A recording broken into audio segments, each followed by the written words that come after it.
Bien, bonsoir. Donc, je me présente, François Quintin. Pour ceux qui ne me connaissent pas, quand je ne m'entretiens pas avec des amis, je dirige la fondation d'entreprise Galerie Lafayette, qui va ouvrir bientôt, pas très loin d'ici d'ailleurs. Voilà, et on a vécu quelques belles aventures artistiques ensemble avec Peter il y a 3 ans environ, et donc on en parlera un petit peu aussi tout à l'heure. Je voulais simplement resituer tout ça, et j'étais très heureux de voir cette exposition. Donc merci Emmanuel vraiment de cette invitation, et merci aussi à Vanessa, merci à Clémentine, oui, et puis voilà, merci à toute l'équipe. Je trouve que c'est vraiment intéressant de pouvoir parler d'art dans des galeries. J'ai moi-même été en charge d'une galerie pendant 3 ans il y a quelques temps. Et je trouve que parler d'art dans une galerie permet aussi de mettre en perspective différemment peut-être le travail des artistes, de pouvoir parler des expositions précédentes. Et c'est vrai que le rapport que les galeristes entretiennent avec des artistes est souvent un rapport un peu plus qui porte aussi sur le contenu, peut-être plus fortement parfois que certains musées qui font une exposition à un moment et à un instant T dans l'histoire d'un artiste. Et je trouve que c'est plutôt vraiment bien. Je trouve que des galeries voilà, puissent créer des moments comme ça. L'entretien que nous allons faire sera peut-être en franglais, parce que moi je suis plus... Is that okay for everyone? Je suis plus à l'aise en français, mais je parlerai peut-être anglais aussi, et Peter est plus à l'aise en anglais, mais parle très bien français. Donc voilà, ça sera un peu une interview un peu hybride. Et je voudrais simplement commencer peut-être l'entretien par introduire le travail et dire peut-être quelques banalités, parce que je trouve que c'est bien de commencer par des banalités. Dire d'abord que, signaler de nouveau l'écart entre la peinture et son commentaire. On va ce soir beaucoup commenter le travail, commenter un travail qui mérite évidemment d'être vu en vrai. Je suppose que chacun d'entre vous a pu voir cette très belle exposition qui est présentée jusqu'à quand d'ailleurs, Emmanuel ? 11. Jusqu'au 11, voilà. Cette magnifique exposition au 76, là-bas. Et dire aussi que c'est vrai qu'il y a un écart toujours marqué entre le langage et le visible. Je relisais d'ailleurs en préparant et en réfléchissant un peu à ce qu'on allait dire ce soir, je relisais ce très beau texte de Jean-Claude Liebenstein qui s'appelle Zigzag, où il parle beaucoup de la peinture de Stella, et où il dit entre autres justement que c'est une peinture qui perd tout son intérêt à être déplacée dans son lieu, c'est-à-dire le champ pictural, dans celui du commentaire. Et je trouve que c'est aussi vrai, et particulièrement de l'œuvre de Peter Vermeersch, dont la description, si fidèle soit-elle, ne rend jamais compte de la simultanéité de tous les phénomènes qui seront décrits. Et voilà, je crois qu'il y a quelque chose de cette nature, je dirais, de l'ici et du maintenant, et de comment dire, une sorte de strate et de couches fines et très denses entre ce qui est ici et maintenant et ce qui est plutôt de l'ordre de l'éternel. En tout cas, il y a toujours cette porte ouverte dans son travail sur des choses au fond, qui se contredisent. C'est-à-dire que lorsqu'on parle de technique, on parle d'effort, de travail, on parle de surface.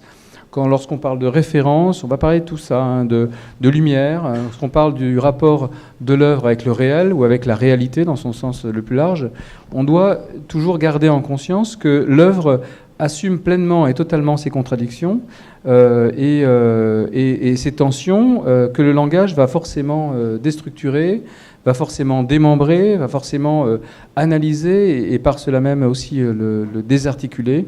En le transposant dans le domaine de la syntaxe, qui est un autre mode de représentation du réel. Et les œuvres de Peter, en fait, j'ai le sentiment qu'elles n'appellent pas nécessairement à l'interprétation. C'est vrai que l'un des grands plaisirs de l'art, pour moi, c'est la parole. C'est le fait de pouvoir mettre des mots sur des œuvres.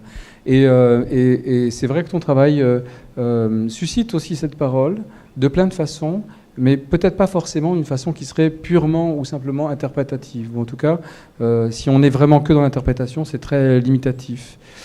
Les œuvres sont sans titre, enfin elles sont untitled, c'est leur titre, depuis le début, depuis les toutes premières œuvres, ce qui donc nous contraint à une relation très directe et très affirmative avec l'objet, avec l'œuvre d'art, sur laquelle finalement on a on a un dialogue à construire, et un dialogue qui ne passe pas forcément justement par la narration, qui ne passe pas par la figuration, même s'il y a un peu tout ça au fond, mais qui ne passe pas totalement non plus dans l'abstraction, qui n'est pas non plus, je dirais, qui n'est pas conceptuel au fond, même si... je ne dis pas qu'il n'y a pas d'idée dans l'œuvre, d'ailleurs souvent, et on le verra, hein, souvent c'est l'idée qui fait naître une œuvre, c'est peut-être voilà, l'idée, un concept, une façon d'aborder ton sujet qui va mettre en œuvre la conception d'une œuvre avant sa mise en forme, mais ce n'est pas une finalité en soi,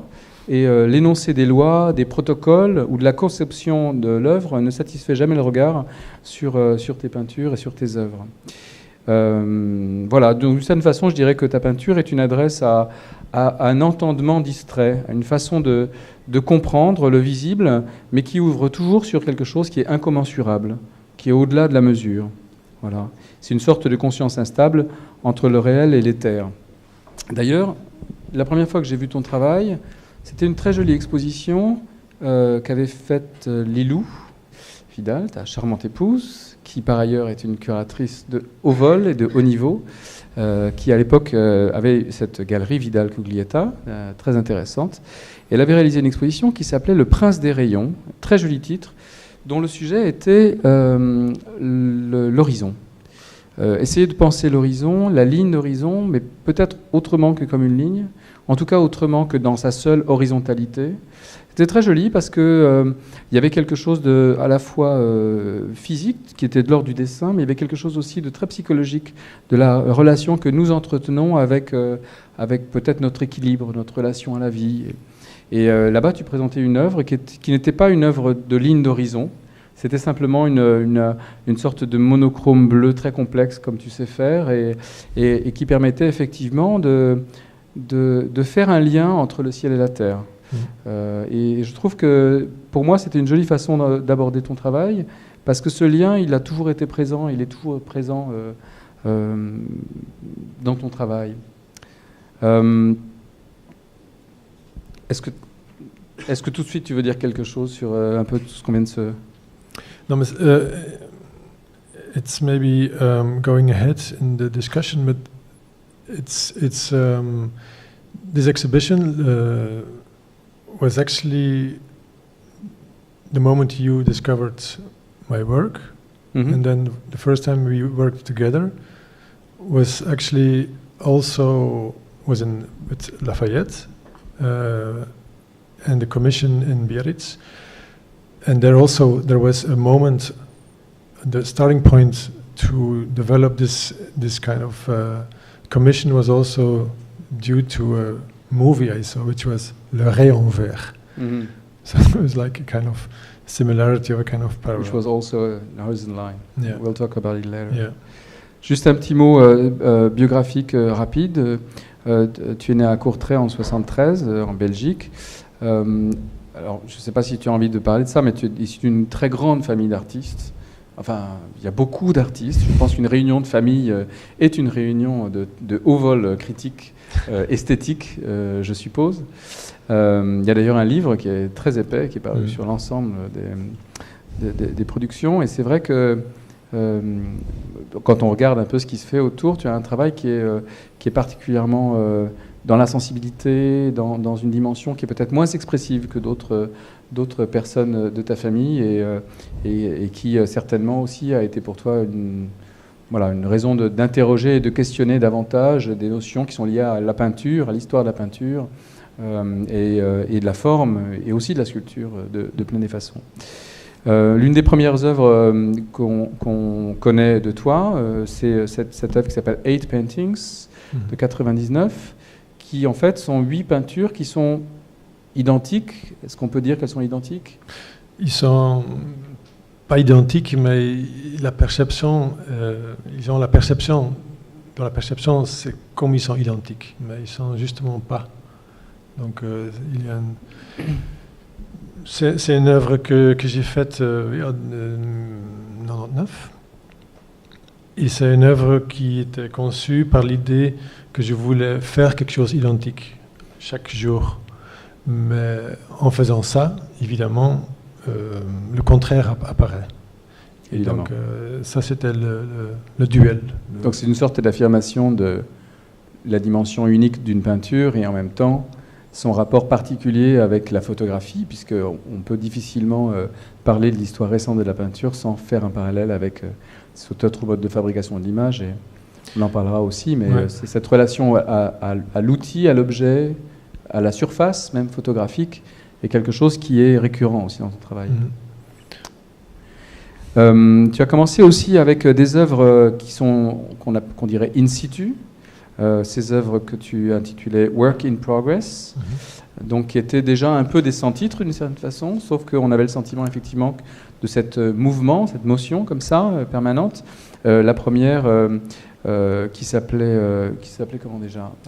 Off the Hook, dans une boutique désaffectée. C'était une vitrine vide. Une vitrine vide, et pour laquelle tu repeignais finalement la surface de la vitrine, enfin de la vitre, et qui permettait en fait à l'intérieur de voir pénétrer la lumière et de pouvoir faire l'expérience changeante d'une lumière qui change de couleur et qui donc baigne cet espace intérieur d'un climat, d'une relation aussi au corps, à la lumière sur soi, sur le spectateur différente. Oui, c'était une œuvre qui sortait un peu de hate paintings, mais d'une autre façon. Mais là, je n'utilisais pas une photo ou une source photographique, mais j'utilisais les couleurs primaires. Donc c'est un peu comme un éphéméride, c'est un rapport au temps déjà qui s'inscrit, oui, ça change un peu tous les jours. Oui, c'est sortir du cadre, et tu sors de l'espace pictural dans l'espace public. Donc c'est une forme de membrane que tu entres, que tu appliques sur une vitre, que ça devient une membrane translucide dans la réalité.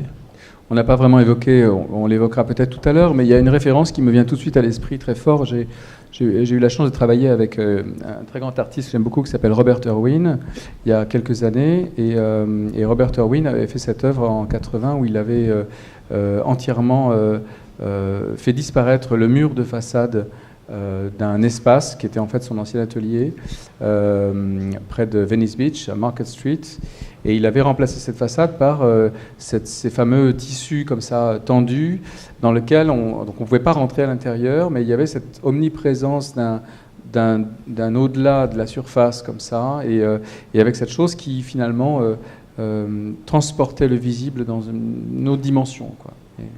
Et aussi dans le quotidien, puisqu'on était en plein milieu de la ville.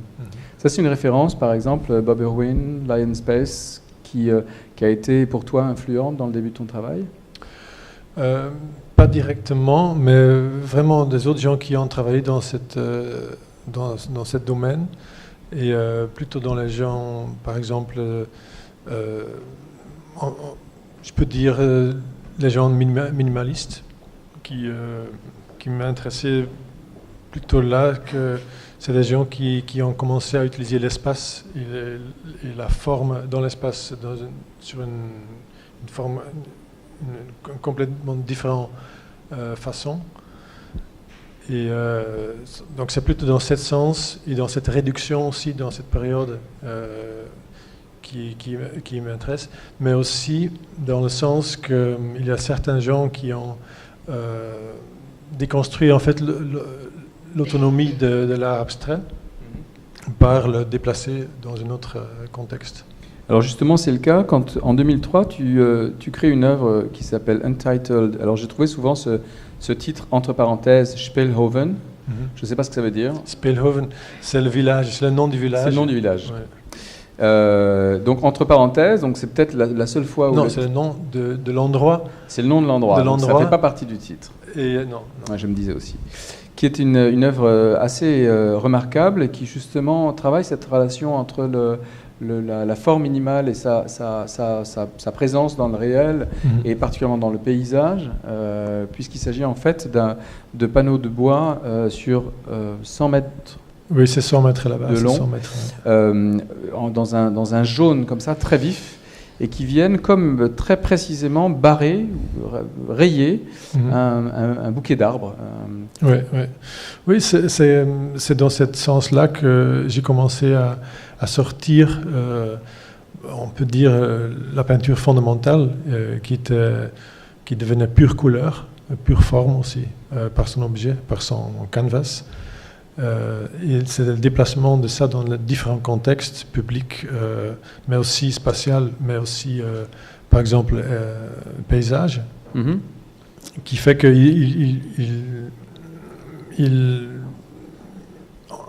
tu enlèves leur autonomité, et par cet enlèvement, cette forme est réactivée. Mais en même temps, l'endroit autour est réactivé, et l'œuvre n'existe pas sans l'un ou l'autre. Donc c'est cette dynamique et cette relation, cette conversation qui devient l'œuvre, et c'est aussi éphémère parce qu'après c'est enlevé. Donc c'est différentes étapes de enlever l'autonomie quelque part. Mais aussi une façon de souligner le paysage d'une façon un peu inattendue, puisque tu le rayes, tu le barres. Cette présence végétale, ouais. Elle n'est pas comme on a pu décrire certaines œuvres de land art, une façon de s'installer, de prendre la mesure des grands espaces, mais c'est aussi une façon de te l'accaparer en y apposant une couleur qui n'a rien à y faire, cette espèce de jaune vif. On ne peut pas ne pas penser évidemment à Pharmacie de Marcel Duchamp de 1914, dans lequel on voit ces petits points, alors suivant les éditions, c'est soit rouge et vert ou rouge et jaune, mais ce petit point qui effectivement en fait un ready-made rectifié, et quelque part c'est un travail de rectification que tu fais aussi sur le paysage et qui le ramène sur un plan qui a à voir avec la peinture, mais la photographie aussi, parce qu'il ne reste qu'un témoignage photographique de cette œuvre. Oui, et surtout le fait que j'ai utilisé cette couleur, c'est un fluo jaune, c'était important pour faire entrer un élément qui était vraiment de notre ordre. Ces couleurs, on ne les trouve pas dans le paysage, dans un contexte naturel. Donc c'était très important que ça devenait une sorte de réactivation par un élément qui est autre, mais complètement autre, qui devient d'une réalité chimique, réalité industrielle aussi. En 2006, tu réalises une exposition. On ne va pas faire toutes les expositions comme ça, mais certaines, je trouve, méritent qu'on les pointe au MOOCA d'Anvers, particulièrement étonnante.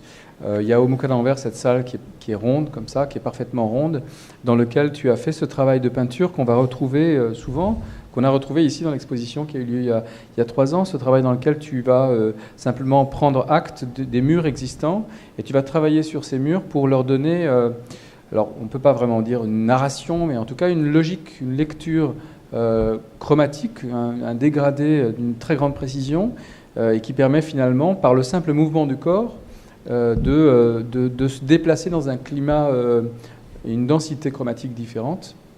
Et au milieu de cette salle ronde, tu as installé un très grand miroir qui tourne et qui, en fait, par sa présence, ne modifie pas l'espace, puisque dans le miroir, on voit se refléter toujours la circonférence de l'espace. Mais par contre, le miroir reflète la partie opposée, qui, bien sûr, est d'une densité chromatique complètement différente, qui peut être noire, grise. Et donc, on n'a jamais vraiment l'espace complètement uniforme. Il y a toujours ce rapport dont on va parler aussi, mais il y a un rapport entre cette relation du fond et de la forme qui revient de façon permanente dans ton travail et qui là s'exprime d'une façon étonnante, mécanique, physique dans l'espace.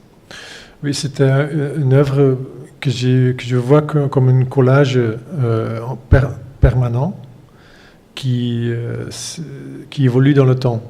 Chaque moment est en fait un collage de l'espace parce que c'est reflet et on voit toujours une sorte d'image où la vue qu'on a de l'espace, c'est en fait coupé, c'est découpé.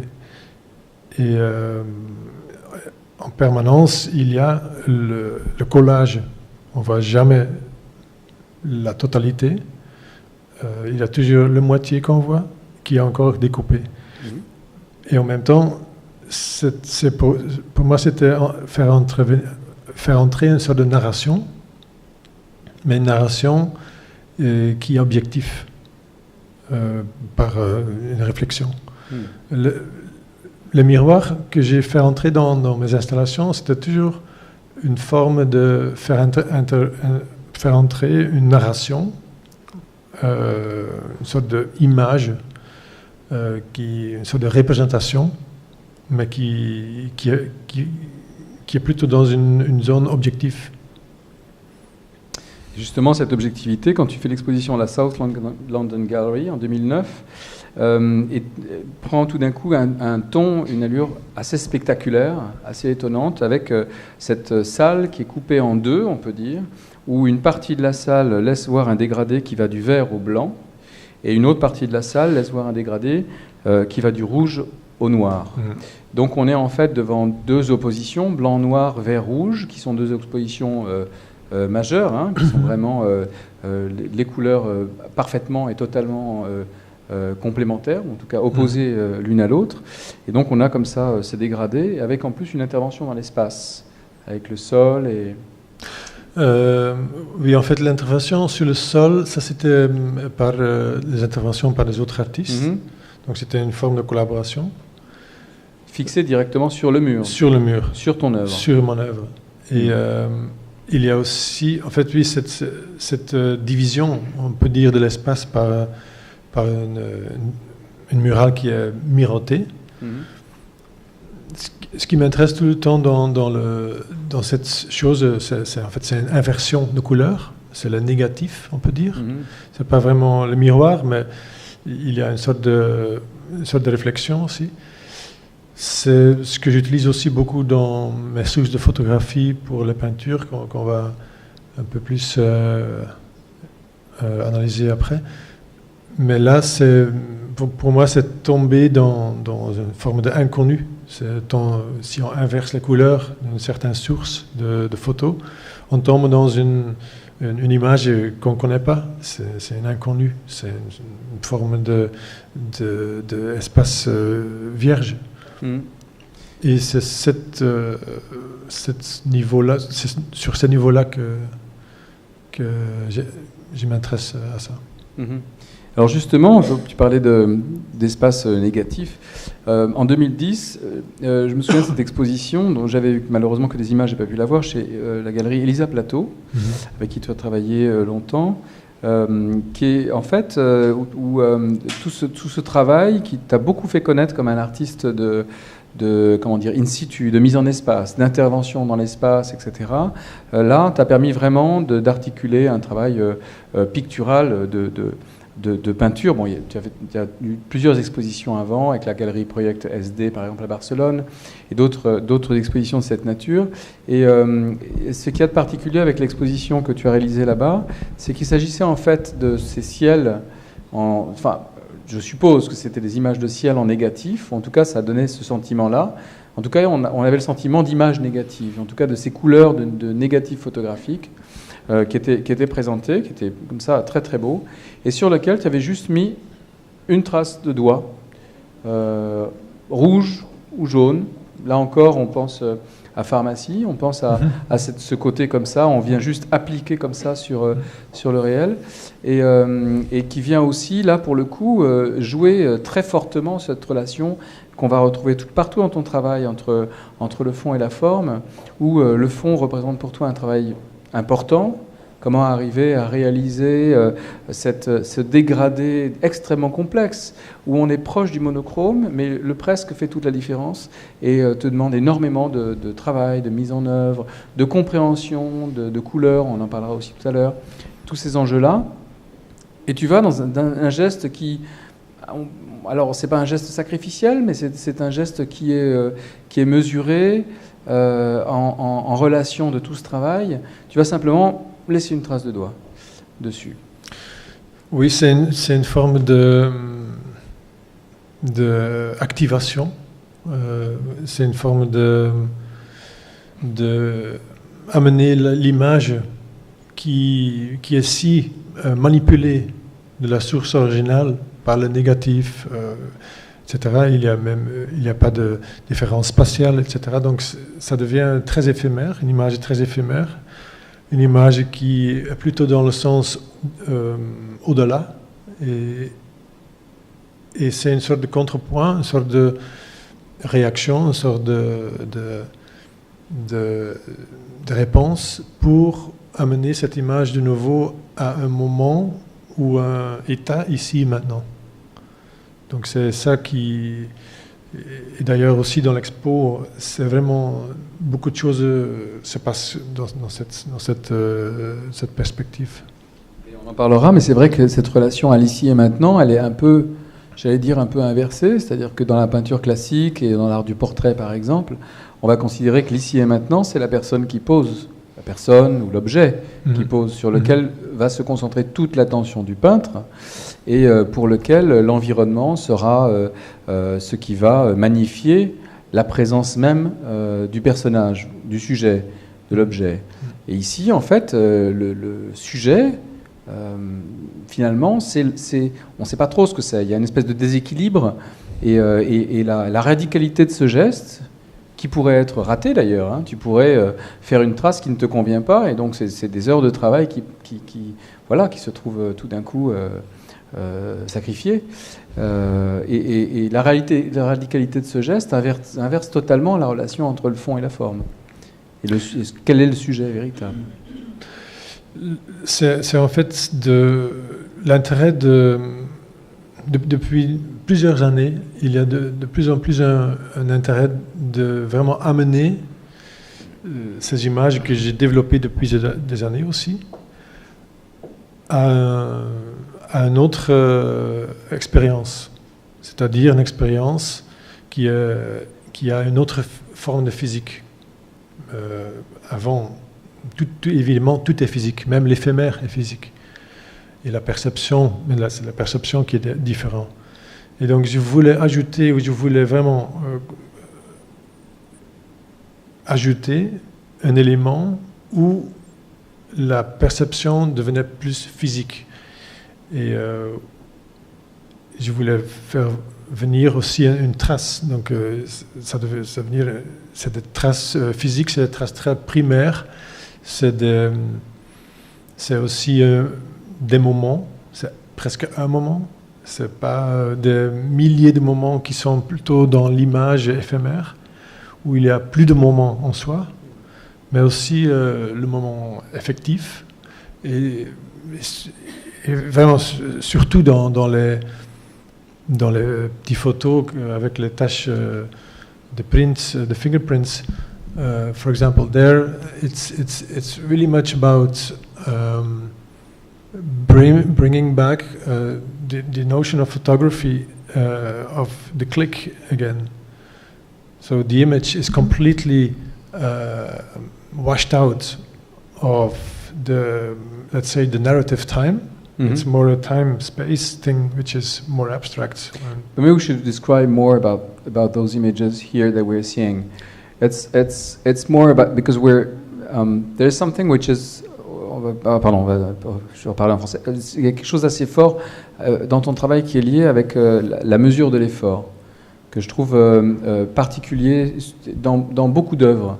Et cette mesure, en fait, tu nous invites toujours à la distordre et à la rendre complexe. L'effort, c'est le travail, la technique que tu vas développer, et pour lequel chaque projet est toujours l'occasion d'un protocole de travail que tu mets en œuvre. Et cet effort, en même temps, tu nous invites à le mesurer avec évidemment une réalité comme tu viens de l'exprimer, c'est-à-dire l'expression d'un instant aussi fugitif que celui d'un clic. Alors, par exemple, l'image précédente, qui est de l'œuvre qui se trouve dans l'exposition, le marbre avec la trace, là on est vraiment dans l'expression absolue, essentielle, de cette relation et de ce grand écart que tu donnes au temps, entre d'un côté le marbre, la dimension intemporelle, et ce geste qui de toute évidence est un geste immédiat, qui est l'espace d'une fraction de seconde, et qui met dans cette mesure et en opposition ces dimensions temporelles. Mm-hmm. Tu veux parler un peu de cette dimension-là ? in particularly about the marble, Sure. just to speak about my interest in the marble in that sense, we are actually it have been always very intrigued by geology, even when I was a kid, etc. But I never kind of digged into it. It was a kind of thing that appeared to me as very interesting, but I never got to analyze or got to study. But when I was getting older, more and more, the stone fragments came to me all the time as a kind of very intriguing thing. And then lately, I started to really feel that I had to give an answer to this, a kind of artistic answer to this kind of element I found so intriguing. Till the moment I actually realized that I was in front, when you have a marble slab or a small piece of marble, whatever, when you are in front of a marble slab, you're basically in front of a crystallized form of time. It's basically a slide of time, which is crystallized in matter. And so it's very concrete. You can, it's in front of you. It's there. It's something which is graspable in sense of material and materiality. But at the same time, it's something which comes so far from million years, and it's at the time just not graspable. All that time, that enormous dimension which is in there, is just not graspable. But it intrigues to grasp it. It intrigues to capture it. It invites you to kind of get into it in a way. But also get into your relation to the materiality of the object by itself. Like once, if you're in front of one of these big pieces of marble that are in the exhibition, that like this one, for instance, there's two. There's something where you, as a visitor, as a viewer, you kind of look for a kind of correspondence, between the form, the shape, the color, the relation between the two surfaces, the one that you made and the one that is already existing. And the one that you made is actually also kind of gives some kind of sense of time, because I guess it takes time, but also you have to do it while the paint is wet, right? Yeah. So that means it takes time, but it takes a limited time. So there is something which is very much about also this relation to the control of time. Yeah, sure. And it's also, it's very time consuming. I mean, maybe explain a bit how these kind of images, to better understand the whole process. For example, I start with pictures of photographic pictures, snapshots. These things are taken. I don't focus on things which are recognizable, so I let out the spatial references. So we end up in a kind of abstract picture. This picture is turned into its negative most of the time. When it's not, it's flipped or it's put on its side. And then there is the kind of division of the picture. I divide the picture in basically big, you can say, it's almost pixels. It's like it's mathematical. It's mathematical in a way. And so those, I mean, let's say between 40 and 250 depends the scale. Depends the scale of the picture, the scale of the project, and etc. But then all these, like I said, divisions are mixed in color. So you have 50 or 250 or even 500 cans that are waiting to be applied on the canvas. This is then applied on the canvas and mixed at the same time when you apply it.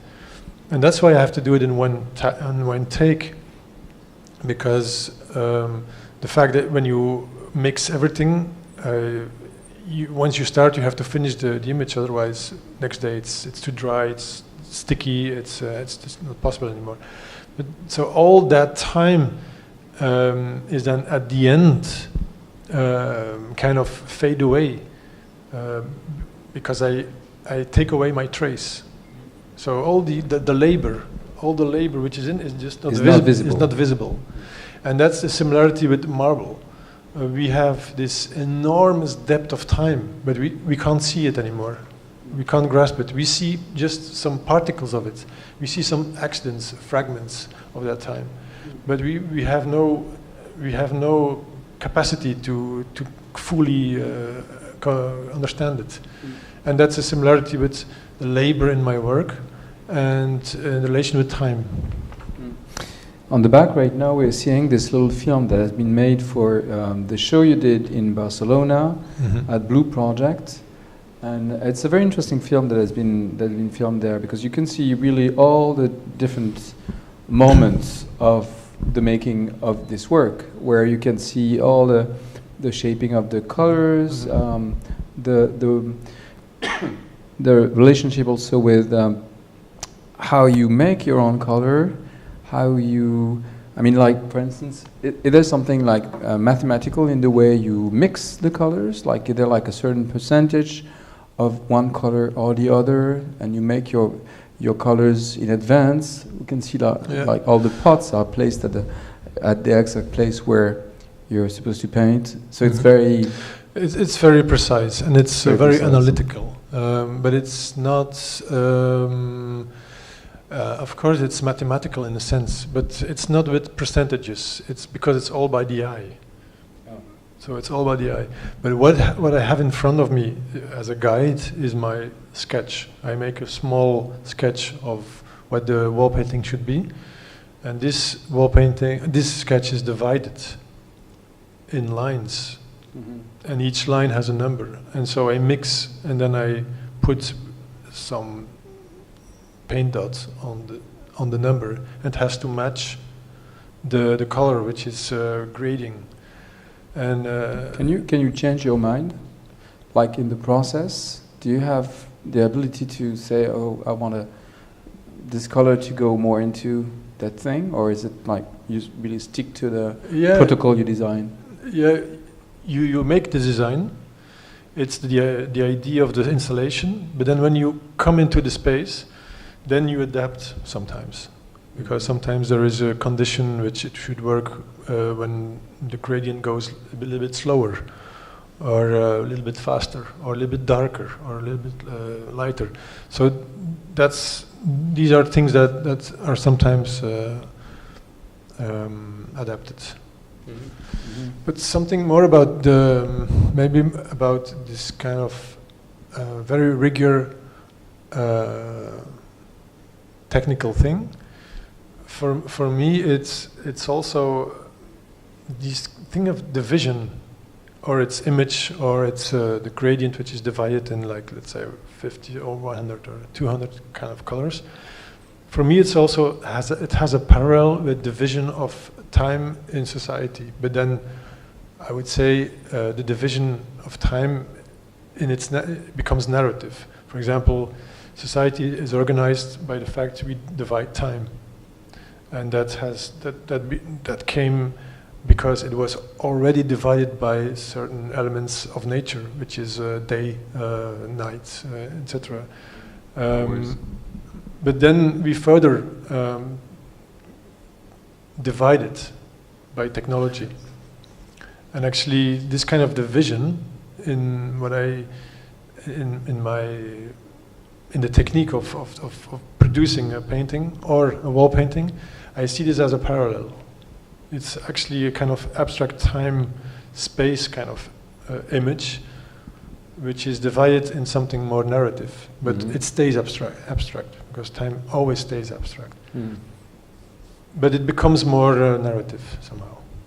And the relationship with marble makes it all the more narrative in a way. Yes, yes. But the fact that there is this relationship between the time of work and the time as an essence by itself, which I think is very interesting, because then when you look at a painting with those marble painting, you have the feeling that there's something of the time for oneself, or the time as as an essence, or something, which is very, very strong. And I like very much the relationship between those big marbles with this work that you did on it, which is like a kind of it goes with this notion of protocol work, do something which is highly controlled and which is time-based as well, because it's a work that you put in a certain time, and the other work which is just only poof, this one trace that you leave onto the surface, where as a viewer you would say, oh, this is not as much work as the other, where in relation to marble it's the same, and the relation is pretty much the same in both works anyway. Yeah. Maybe it would be also interesting to see the film from Biarritz. Je vais repasser en français, excusez-moi. On a fait il y a quelques années un projet particulièrement... je ne sais pas si vous voyez les sous-titres. Voilà. On voit? Ouais? Tu vois? Ah, c'est bon. On a fait un projet qui était particulièrement fort et réussi à Biarritz. Le magasin des Galeries Lafayette à Biarritz tourne le dos à la mer, à la grande plage de Biarritz. Et il s'agissait de restaurer la fausse perspective qui était peinte avant sur ce mur. Et plutôt que de faire une restauration d'une intervention murale qui n'était pas très intéressante, les Galeries Lafayette ont décidé de créer une commande artistique à cet endroit-là. Et pour raconter un petit peu aussi l'histoire de cette commande, et qui est intéressante parce que ça permet aussi d'aborder dans ton travail cette relation réelle qui est présente dans tout ton travail. La réflexion qui s'était faite autour de ce lieu, de cet endroit, c'était en voyant une carte postale de Biarritz. À l'époque, je m'étais dit, mais ça fait un peu penser aux peintures de Vermeer et au fameux petit pan de mur jaune que décrit Proust. L'idée finalement qu'un pan de mur peut apporter son soleil à l'intérieur d'une ville comme ça, et que finalement c'est ce petit pan de mur jaune qui éclaire de ses rayons l'ensemble de la peinture de Vermeer. Et du coup, c'est pas à cause de la ressemblance du nom que j'ai pensé à ton travail, mais j'ai pensé justement à cette très belle peinture que j'avais vue à l'époque à la galerie sur l'horizon, et ce bleu, et je m'étais dit, en fait, il faudrait faire une peinture qui baigne la ville d'une couleur, de quelque chose, qui lui donne cette relation justement au quotidien, au temps, qui fait face à la mer, donc dans lequel il y a aussi une autre relation, il y a le temps qui fait et le temps qui passe, qui jouent tous les deux une relation très forte à Biarritz. Et donc on avait commencé à parler ensemble de ce projet. Est-ce que tu veux peut-être parler justement des idées, des premières idées qui t'avaient conduit à faire ce projet là-bas? Sure.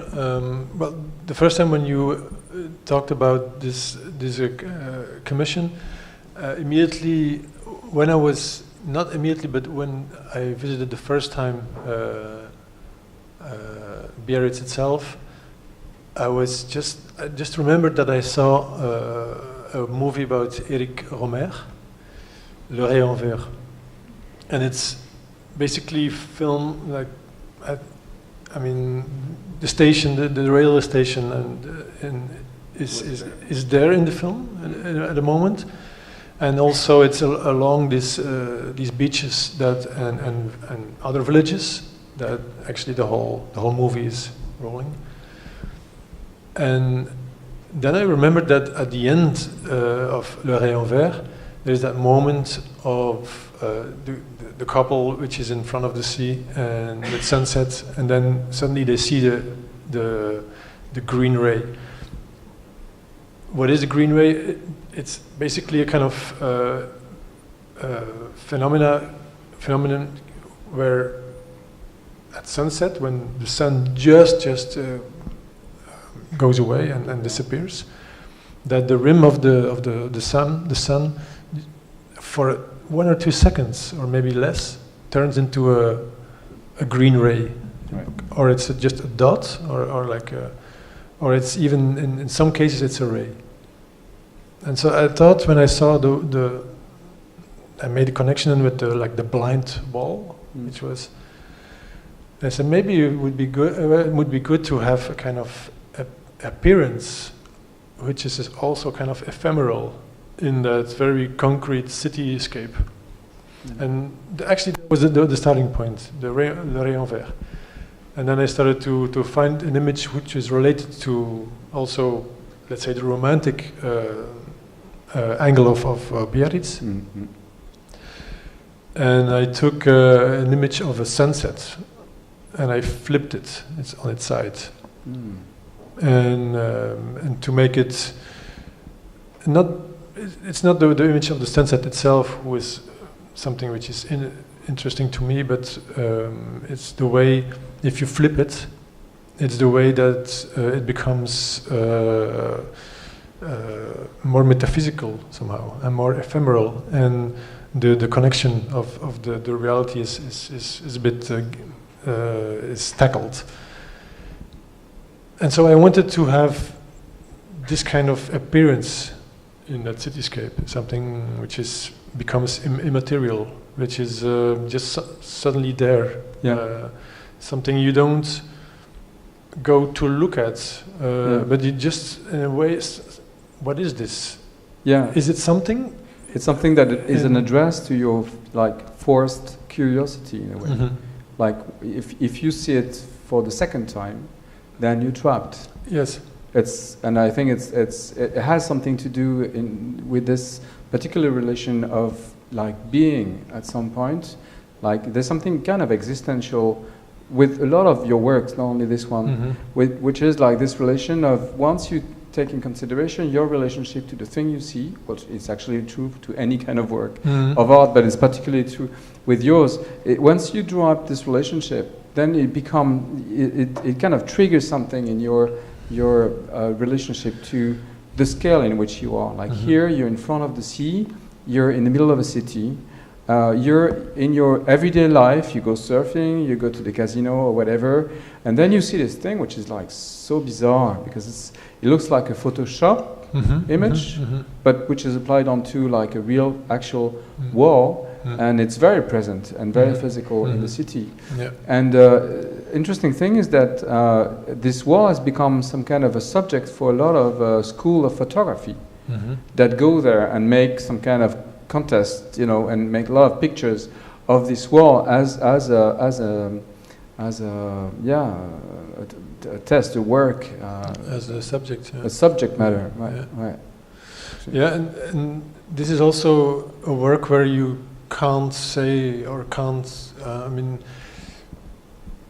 It's a work that reactivates also the whole context around. The whole context around becomes suddenly. It's a kind of process of consciousness somehow. Suddenly you look again to the buildings. You look again to that city skyline or something, and there's something that is happening in that walking around, and suddenly you become more conscious somehow. In the best case. Yeah, also because it triggers something which is a contradiction between, in Latin there's two words to mention the light, which are lux and lumen, which are different. When lux would be the origin of light, and lumen would be the light. Yeah, the light as it's intensity. Received as a invisible materiality or something. And there's something about this work, and in many of other works of yours, where you were in between. You don't know whether the painting itself is giving you light, or if it's light that is part of your, and that's a very good shift.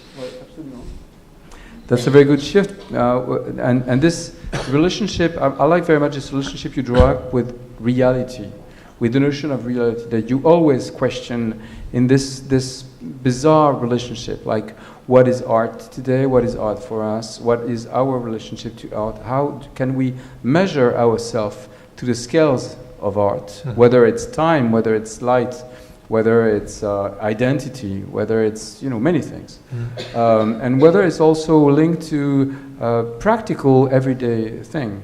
And I was intrigued by also this work. So this is a permanent installation in Geneva that you did 3 years ago, and which is salt silhouette à sel, voilà, et qui fonctionne en fait avec ces lumières, mais ces lumières elles sont en relation avec la quantité de sel.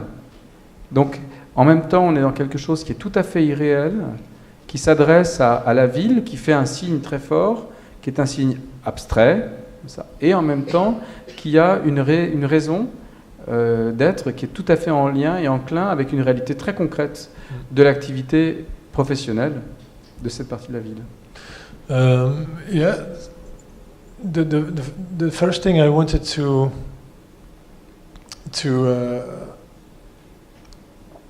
project on this specific situation, which is very specific, c'est la voirie de Genève. I wanted to, which is very material, it's déchets, it's a lot of things, and I wanted to project something or to intervenir something very ephemeral, completely ephemeral, but which was, as you say, completely related to the reality of the thing, the salt cubes, the salt containers.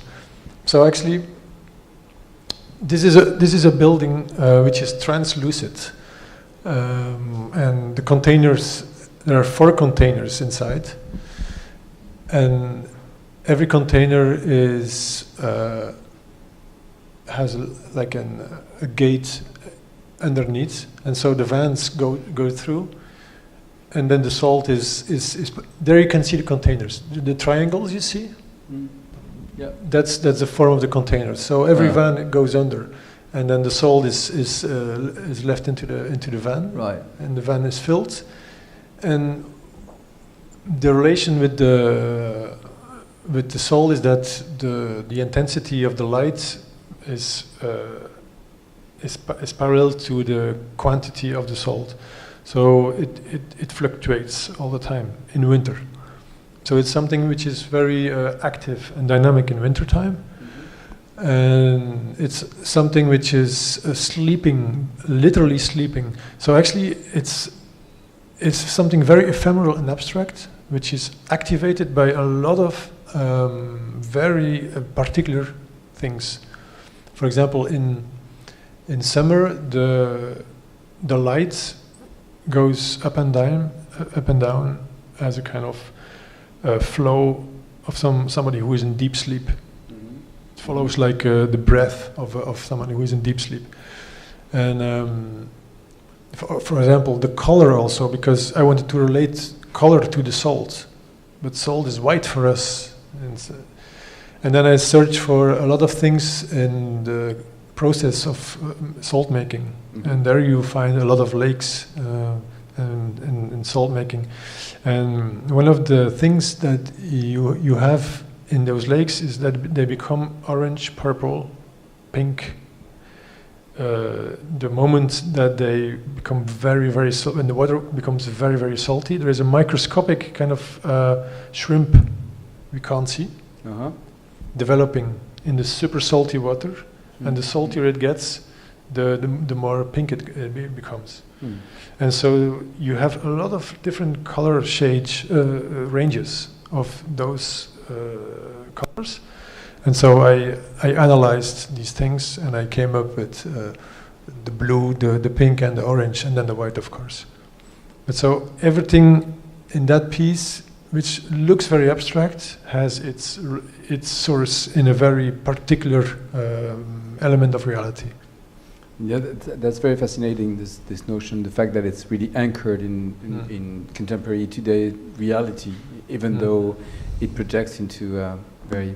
maybe we can also show some images of the subway station you did in Brussels, that you can also talk about, because this is really very much like the symbol of everyday life. People taking the subway every day, and what is the relation to this space? Well, what I was telling about the division of time, I think we are there in the summum, in the very specific situation where time has been divided to seconds almost. This whole network of communication and transport is being on time, being this a train that is on the minute, being on time for people, etc. So this is the complete picture of narrative time for me. And so I was really intrigued by when they offered me this commission, because I wanted just to offer something which is the opposite. So I wanted to bring in images which have these kind of more abstract sense of time and space. So I added a large, it's actually 100 meter of gradients, which are in red, yellow, and blue, and you almost not see them immediately. So it's only when you pose yourself, you're sitting on a bench, and you have to wait that something appears and of another order, and is related to that moment where you just go off that scheme of the narrative time. And so I wanted to add this in this context. So you have like this kind of you create a balance again, or you create a counterpoint. But the counterpoint here is not the moment, but it's the other. It's more the abstract notion of time. It's the million moments, let's say. Because also a bit more about the gradients. The gradient is for me also very much related to photography, in the sense that you can almost see a gradient as an abstract Polaroid, which is developing. And instead of a picture or an element or a recognizable thing, it's color. And imagine you can grasp every moment of that development, and you paint it out. That becomes a gradient. So this kind of time thing I wanted to add in another structure of time, let's say. But that goes also along with the consciousness about color and time and passages also, because you have some kind of memory of what you just saw. And I wanted you to explain me about those paintings. There are two different corridors, either like at the end of the things, like, is it like announcing what people will be seeing taking this subway station? It's one of the entrances. You have many entrances, because Schumann metro station is a very complex metro station. So I think you have 10 or 12 entrances. But this is one of the main entrances, and but they are almost like the mirror of each other. And I just mirrored one image. I used the same image, but it's mirrored. And it kind of it kind of tackles focus.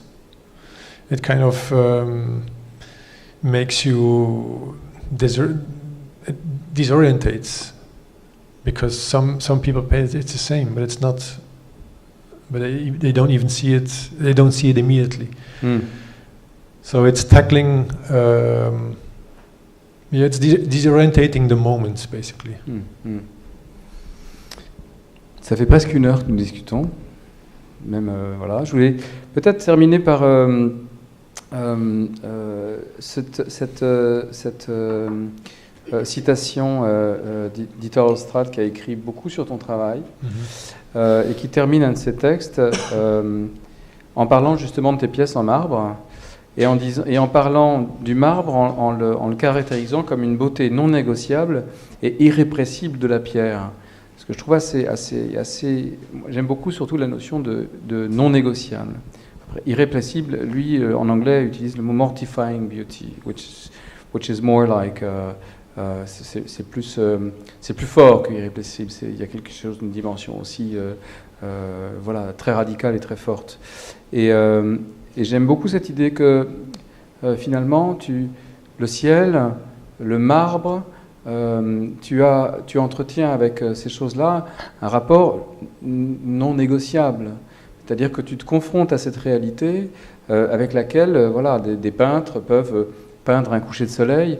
Toi, tu auras un rapport où tu prends directement la réalité du ciel, la réalité du marbre, la réalité de la pierre, et tu vas non pas l'accompagner ou la magnifier, mais aussi pas t'y opposer, mais lutter, avoir une relation avec cette beauté particulière dans laquelle tu vas venir poser quelque chose qui va en même temps la faire résonner et la questionner.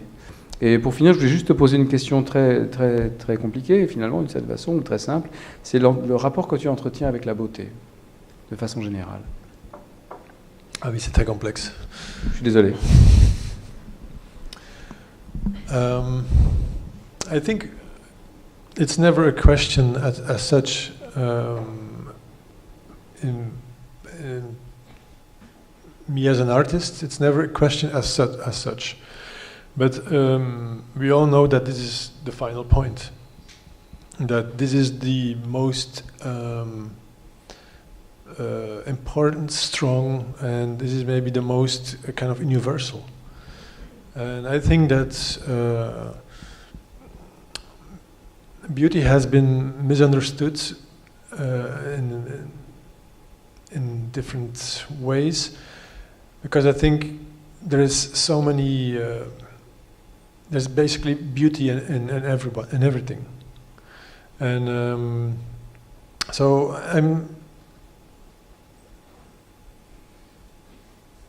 It's a complex thing. It's not so simple as you say, but beauty as such is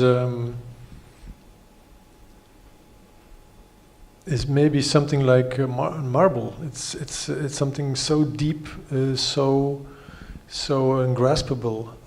But are you competing with it? Hmm? Are you competing? Are you in a competition? Or how do you deal with it? I am not competing with it, but I sometimes. It's not competing. It's even when I destroy it, I don't compete with it. It's, for example, in the paintings, when I arrive to finalize a painting, and afterwards you go into with your material, with the scratcher, you basically destroy it. But for me, it's not that I want to destroy it because there is a kind of beauty which is too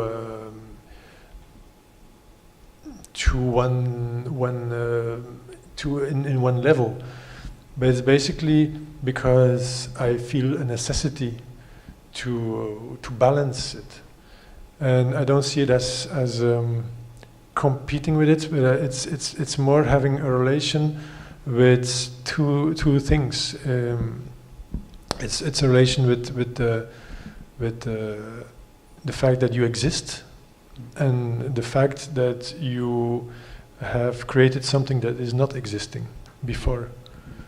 And I think this is maybe the relation between the two. Merci. Est-ce qu'on a le temps de, peut-être, si des gens qui veulent poser des questions ou intervenir, il y a beaucoup de monde, mais j'ai l'impression que... Non? Oui? On peut faire passer. Je ne sais pas s'il y a un autre micro. Je crois qu'il y a un autre micro. Tenez là. C'est monochrome. Comment ils sont élaborés? Sur ordinateur déjà, et puis après c'est ce qui est sur ordinateur qui est traduit en couleurs, qui sont mis. Je vois pas très bien. Comment sont réalisés tes monochromes? Est-ce que c'est un travail qui est fait d'abord sur ordinateur ou est-ce que c'est un travail qui est sensible, empirique? Donc, D'abord, il y a une source photographique. Après, cette source est manipulée dans différentes façons. Donc, parfois, il y a l'inversion des couleurs. Parfois, c'est le changement de direction. Et après, c'est une pratique complètement manuelle et sensible. Donc, on mélange les couleurs, on divise la source photographique en, par exemple, 50 parties. Ça, c'est mélangé. Toutes les parties sont mélangées et chaque partie est appliquée sur le canvas, sur la toile. Et après, c'est mélangé. Donc, toutes ces couleurs sont mélangées. Ça, c'est assez systématique. Par exemple, je commence en haut et je descends. Et quand je suis en bas, la peinture est presque finie. Après, il y a encore une forme de enlever les traces pour amener la toile aussi une lecture photographique et pas que monochrome. Et donc voilà, c'est vraiment un processus très analytique, mais sensible. Est-ce que c'est plus clair? On a vu tout à l'heure des images. C'est vrai qu'il faut faire un peu la différence entre les choses, et les images projetées ne permettent pas toujours de voir la différence, mais il y a quelques images qu'on a montrées de l'exposition qui a eu lieu ici il y a 3 ans, dans laquelle certaines photographies avaient des traces de doigts. Vous avez peut-être vu ça. Donc en fait, ces images, c'est une palette, d'une certaine façon. C'est-à-dire que c'est ton outil de travail pour pouvoir analyser les couleurs d'une façon qui est non pas numérique, pas par ordinateur, mais de façon tout à fait empirique, en faisant des mélanges et en mettant comme ça sa trace de doigt sur la photographie elle-même pour trouver et rechercher vraiment la teinte exacte qui permet de reproduire fidèlement, ce qui est quand même très étonnant, parce que est-ce que c'est un travail hyper réaliste? Je ne t'ai pas posé cette question, mais c'est... Oui, mais il y a un élément de ça aussi. Oui. Voilà. C'est en fait l'hyper-réalisme de l'abstraction. C'est l'hyper-réalisme de l'abstraction. Oui. Ah, c'est faux.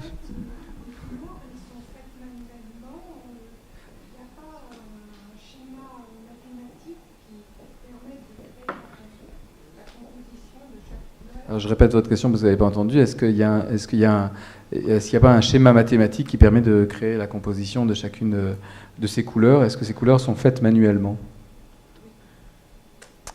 Elles sont faites manuellement? Oui, elles sont faites manuellement. Oui, c'est un processus complètement manuel et empirique. Il y a aucune phase ordinateur qui passe. Voilà. Et c'est vrai que ces images, moi j'aime beaucoup ces petites œuvres, ces petites photographies qui sont en même temps des palettes, donc qui sont des outils de travail pour toi, pour pouvoir réaliser cette peinture, et en même temps qui sont effectivement des objets, des œuvres d'art, qui le deviennent d'elles-mêmes véritablement, ouais. Et elles le deviennent en plus dans un vocabulaire qui est précisément le tien, puisqu'on a vu d'autres œuvres montrer effectivement des traces de doigts que tu as pu faire sur des peintures. Donc on est vraiment dans une relation à cette superposition du moment et de je dirais pas de l'éternel, mais il y a ces images de ciel, sont des images dans lesquelles la conscience s'abîme, comme devant une peinture de Ad Reinhardt, par exemple, où pour vraiment regarder une œuvre d'Ad Reinhardt, c'est vraiment une peinture qui se regarde longtemps et dans laquelle la conscience entre totalement et plonge. Et donc on a ces images qui sont un peu comme des Ad Reinhardt, des ciels, cette fascination comme ça du vide, cette expression du vide, et cette résistance au vide. Je crois que c'est Etchad qui parle de la résistance au vide, résister au vide, cette résistance au vide qui se fait, et qui se fait ici non seulement avec une trace de doigt, mais avec une trace de doigt qui a une réalité fonctionnelle. C'est un peu comme le silo à sel, c'est-à-dire qu'il y a une réalité fonctionnelle, c'est vraiment une palette pour apprécier empiriquement la couleur, et qui parle de ta relation aussi à la couleur et à la surface. Oui, c'est aussi une sorte de prolongement du corps immédiat. Donc il y a aussi ça dans toutes ces choses la grande peinture, ça et ça. Donc, d'un coup, le corps et la geste, la trace est là, sur quelque chose où j'ai enlevé d'abord toutes ces traces et tous ces gestes et toutes ces dimensions. Est-ce qu'il y a des questions ailleurs? Non. Tout le monde est sous le charme de Peter. Moi, j'ai juste une dernière question. C'est qu'au début de la conversation, tu as parlé de déconstruire l'autonomie de l'art abstrait je ne me rappelle plus de tes mots, mais c'était en le déplaçant dans un autre contexte. Et du coup, ce que j'ai pas suivi, c'est est-ce que tu parlais de peindre sur le marbre ou alors de peindre dans le cadre de commandes publiques, donc c'est-à-dire à l'extérieur, sur un mur, ou est-ce que tu parlais de l'art minimal en général, en fait? Je parlais concrètement des œuvres que j'ai faites il y a 15 ans. C'était vraiment des œuvres qui s'appelaient Work in Progress. D'ailleurs, c'est le seul titre d'une œuvre que j'ai eu. Et en fait, c'était des œuvres où j'utilisais des couleurs monochromes, donc les couleurs primaires, appliquant ces couleurs sur les vitres. C'était toujours sur les vitres. Et donc, ces vitres devenaient une sorte de membrane translucide qui faisait interférence avec l'espace derrière et qui était tout le temps appliqué dans un contexte public. Et donc, par la façon que, dans tous ces projets-là, il y avait chaque jour ou chaque semaine,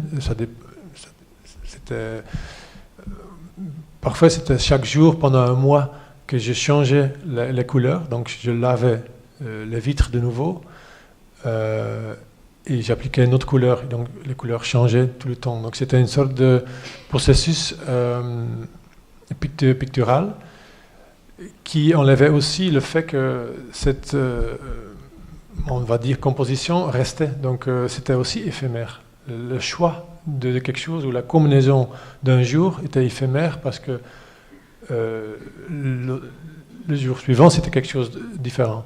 Donc il y avait beaucoup d'éléments pour enlever l'autonomie de quelque chose de fondamental, abstrait, qu'on a connu dans les années 70, 60, etc.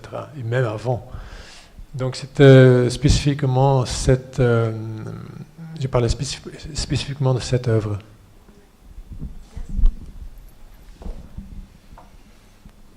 Très bien, et je pense qu'il nous reste à vous remercier pour votre attention et votre présence. Merci beaucoup.